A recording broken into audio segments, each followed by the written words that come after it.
안녕하십니까? 이 테이프는 2010학년도 6월 고1 전국연합학력평가 언어영역 듣기평가 안내녹음 테이프입니다. 잠시 후 2010학년도 6월 고1 전국연합학력평가 1교시 언어영역 듣기평가 방송을 시작하겠습니다. 수험생 여러분은 편안한 마음으로 방송에 귀를 기울여 주시고 방송 담당 선생님께서는 스피커의 음량을 알맞게 조절해 주십시오. 수험생 여러분은 답안을 작성하기 전에 반드시 답안지 왼쪽 해당란에 성명과 수험번호를 정확하게 기입하고 표기하였는지 확인하시기 바랍니다. 듣기평가 문제는 1번부터 5번까지입니다. 방송을 잘 듣고 문제지에 있는 5개의 답지 중에서 맞는 답 하나만 골라 답안지에 해당란에 바르게 표기하십시오.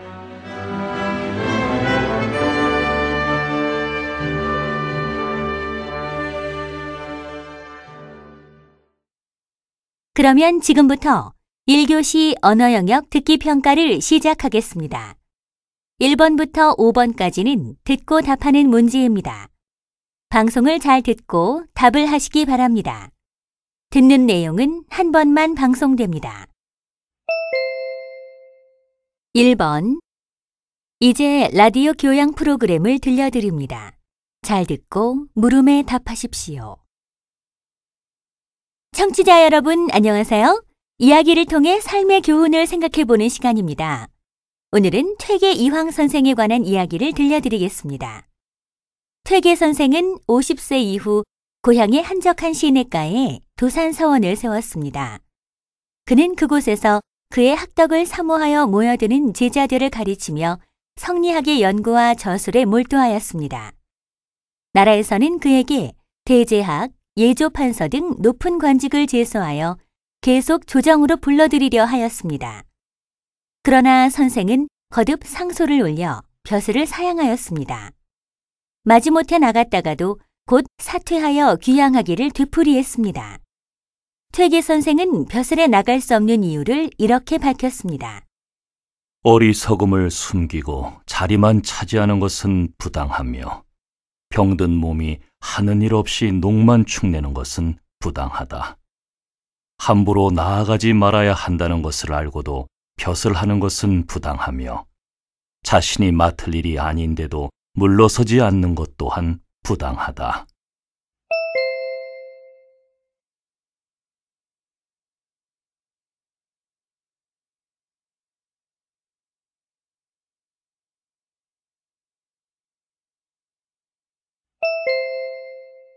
(2번) 다음은 대화를 들려드립니다. 잘 듣고 물음에 답하십시오.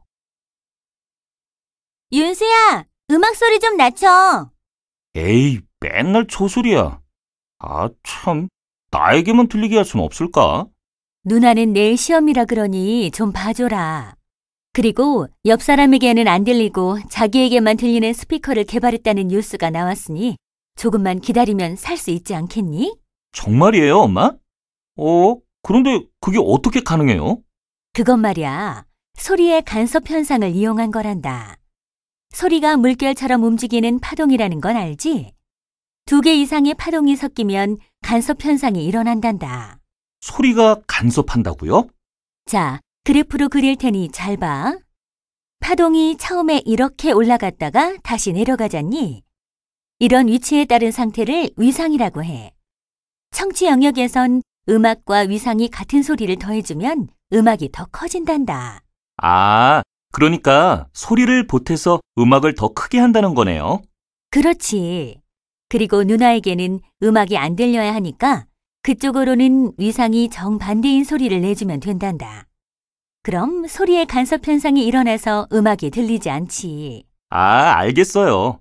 그럼 누나에게 음악이 안 들리게 하려면 위상이 정반대인 소리를 내야겠네요.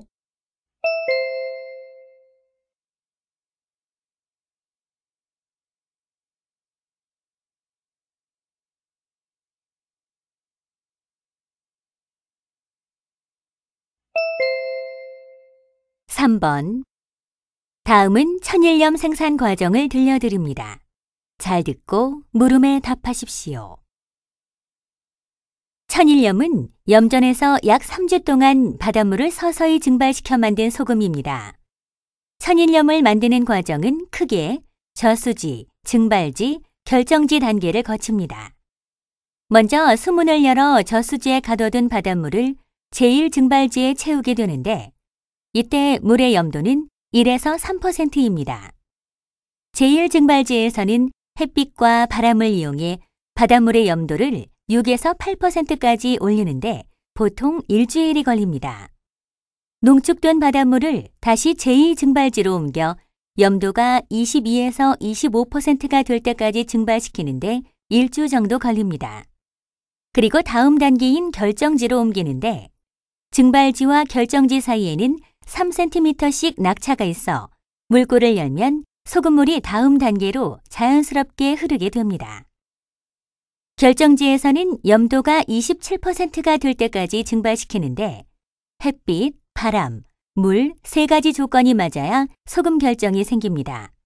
이때 갯벌 속 미생물들이 뱉어놓은 미네랄 성분이 소금 결정 사이에 들어가게 됩니다.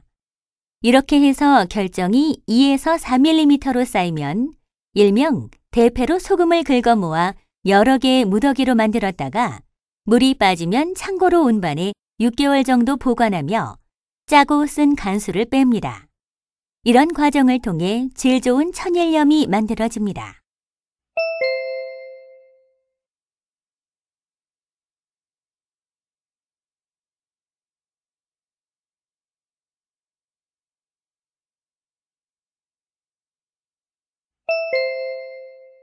(4번과 5번) 다음은 학교에서 초청한 전문가와의 대답 내용을 들려드립니다. 잘 듣고 4번과 5번의 두 물음에 답하십시오.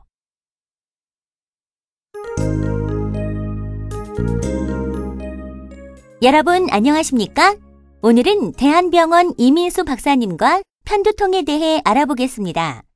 박사님, 편두통이 무엇입니까? 예, 편두통은 한쪽 머리만 심하게 아픈 증상을 말합니다. 주로 주기적으로 발생하는데 갑자기 일어나기도 합니다. 그러면 편두통의 원인은 무엇일까요? 유감스럽게도 편두통의 원인에 대해서는 정확히 알려진 바가 없습니다. 다만 의학적인 여러 가설이나 이론을 통해서 편두통의 원인이 제기되고 있습니다. 편두통의 원인이 잘 알려져 있지 않다는 말씀이군요. 원인은 정확히 모르더라도 어떤 경우에 편두통이 생기는지는 알 수 있습니까? 예, 편두통은 과도한 스트레스나 수면 부족, 격렬한 운동이나 불규칙한 생활을 하는 경우에 생길 수 있습니다. 심지어 밝은 빛이나 날씨의 변화, 높은 장소 때문에 편두통이 생기는 사람도 있지요. 편두통이 생기는 이유가 참 다양하군요. 그럼 편두통이 생기면 어떻게 해야 합니까? 편두통 환자 중에 약 80%는 그 고통 때문에 일상생활을 하는데도 많은 지장을 받을 정도입니다. 그래서 치료와 예방을 잘 해야 합니다. 그렇군요. 박사님, 편두통을 잘 예방하려면 어떻게 해야 할까요? 먼저 일상생활에서 과도한 스트레스를 줄여야 합니다. 그리고 수면 조절이나 운동치료법도 필요합니다. 무엇보다 편두통을 일으키는 원인을 잘 파악해서 대비하는 것이 중요하지요. 박사님, 학생들 중에 두통을 겪는 학생들이 있습니다. 잠시 질문을 받아보겠습니다. 질문이 있는 학생은 하세요.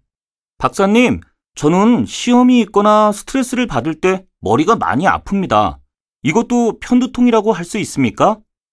자세한 건 진단해 보아야 알겠지만 아마도 그건 긴장성 두통일 것 같아요. 대부분의 학생들이 겪고 있는 두통이지요. 편두통과는 조금 다르지만 스트레스나 피로, 수면 부족 등이 원인입니다. 한 가지만 더 질문하겠습니다. 전에 튀긴 음식을 먹었다가 머리가 몹시 아팠던 적이 있었습니다. 음식 때문에도 편두통이 생길 수 있습니까? 그럼요. 튀긴 지방질 음식은 물론이고 적포도주나 여러분들이 좋아하는 초콜릿, 치즈, 감귤류 등도 편두통의 원인이 될 수 있습니다. 예, 그런 음식들이 편두통과 관련이 있다는 것이 놀랍습니다. 박사님, 오늘 좋은 말씀 감사합니다.